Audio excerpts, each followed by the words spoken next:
Welcome back into Talking Fitchburg. Standing outside, standing in front of a tub. I got Ron with me. What else could you need? We're out at the McKee Farms apartment, and we're talking with Ron from Independent Living. And yes, there is a purpose here today. And we're talking about cutouts that you can do for your tubs, your existing tubs. It's a little bit of a money saver, also a great safety factor here. But Ron, before we get into that, for those who don't know, what is Independent Living? Well, we're a local nonprofit that has a department that specializes in making modifications of homes for safety and convenience for access. So we do all kinds of equipment as well as actual home modifications that allow people to get in and out and move around more safely and easily. Yeah, Ron's you're like a movie star for our show now because we've done quite a bit of stuff with you, including some walkthroughs, which are one of my favorites when we walk through the apartment. Kind of you making that assessment, which I think is always cool. So certainly a lot of services that Independent Living has. You need to check out the website. But today we're talking about cutouts here. So what is a tub cutout, and why is it so important? Yeah, well, most people still have a tub in their house, and sometimes it's the only option. They don't have an actual walk-in shower as an alternative. When you get older, it's harder to lift your legs sometimes to be able to get over that 14 or 15 or even 16-inch tub wall. Or sometimes it's just a matter of balance and things. So instead of actually going ahead and replacing your entire tub with a shower that's more approachable from a walk-in standpoint, there are options that you can use for cutting out the existing tub that make it easier to step into. It doesn't eliminate the lip completely, but it makes it probably about 1/3 of the height that you would normally have to step over. The major advantage to that is it's a significant cost savings compared to tearing out the tub completely and replacing it with a walk-in shower. The only downside there is that sometimes you sacrifice giving in, the tub can't be used for sitting into the tub for taking deep baths anymore. You only have about 3 or 4 inches of water in the bottom, but it does make that entrance easier by a long shot, and it's much cheaper. And it can be done very quickly. Yeah, let's talk about how is this approach? What do they have to do to make this cutout? Sure, well we have a demo here. Basically your tub is going to be again 14 or 15 or 16 inches high. What we would do is just take a saw basically with a kit that they have, and you cut out about the middle 1/3 or 1/2 of the section so that you only have about a 5-inch lip from the floor to the top of this cutout. And then it's sealed, it's glued in place, and that basically within 24 hours you would be able to use this with a shower at this point in time. You'd still have to have a shower curtain, of course, to keep water in, but it just eliminates a whole lot of the step-through process. You can additionally add grab bars and things to make it easier for you, but it just allows you to get in and out of the tub without having to lift your leg 16 inches high and then stepping into a wet surface and with any safety considerations.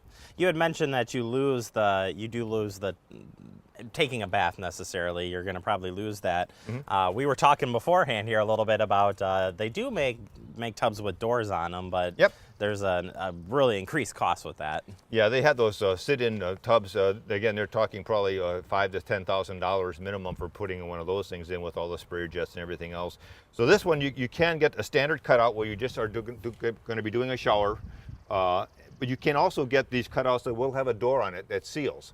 A little bit more expensive, take a little bit more time for installation, but in addition to the cutout, you just have to open the door, step in, and you shut the door back, and it has a seal on it. And then you could potentially use that with a little less water in your tub than you would normally have, but maybe 6 or 8 inches deep of water in the bottom, so you could do a sit bath if you needed to. Talking about drawbacks, I mean, we were saying obviously you're probably not going to be able to take a bath, but are there any drawbacks to doing this? I mean, you still have to make that step. I mean, what would be some of the drawbacks here? Well, you would want to have grab bars on there, even with a small step of only about 5 inches, just for safety standpoint. The only other drawback really is maybe aesthetics of what it looks like. Some people may not look to have the extra piece on there. That may be a concern for people with resale value. If they have a fancy looking tub already, it makes it look a little clunkier, if you will. But they're pretty aesthetically pleasing in most cases, and if it's functional for the person, that's the most important thing from our standpoint. If they're willing to give up a little bit of the look for the safety, that's a good trade-off. Ron, I got a solution for that. Yep. Shower curtain, then it's covered. I'm just saying. There you go. All right, last but not least, what are we talking about? How many days you're out without a shower if you guys are making this install here? Well, once we do the assessment, we know exactly what we're dealing with, whether it's a steel tub or a fiberglass tub. we're probably talking about 1 day to do the cutout and then the install, and then you have to wait about 24 hours for all the glues and the sealants and that kind of stuff to settle to make sure it's going to be watertight.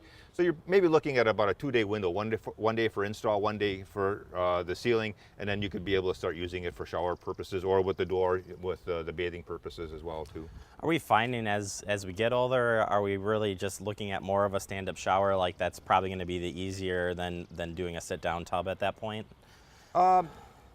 Just having a walk-in shower as opposed to sitting, very much so, because even if you're sitting in there, you have to be able to get yourself out of it from a low sitting position. And even if you have grab bars and things of that nature, you know, you're not very nimble, your muscles and stuff are weaker at that point. Some people do get stuck in those tubs, they just literally can't get out. A lot of people have to do a transfer to their knees and step up. It's not quite as safe, it's a lot more cumbersome. So if a person's needing to do a shower, they can get shower chairs to be able to sit on the shower chair and do a shower with a handheld and pretty much get all of their hygiene taken care of without having to get all the way into the tub. You hit it right on the spot, Ron. Well, I appreciate it. If certainly you have any additional questions, Ron, where could they go to get more info? Independent living, we have a direct line to our home modification department, 608-268-9635. Don't worry, you got it. You got it. Yep. All right, yeah, Ron, you got to get this guy in your home. He'll give you the craziest assessment you ever had, and craziest I mean safe assessment. Ron, I appreciate it as always, Sure. and your team bringing out the tub. We want to take this back to Fact TV. That's all I'm saying. So Okay. we'll talk about those details off air.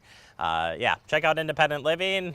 Great resource here in the community. We're going to take a quick break. We'll be back. You're watching Talking Fitchburg.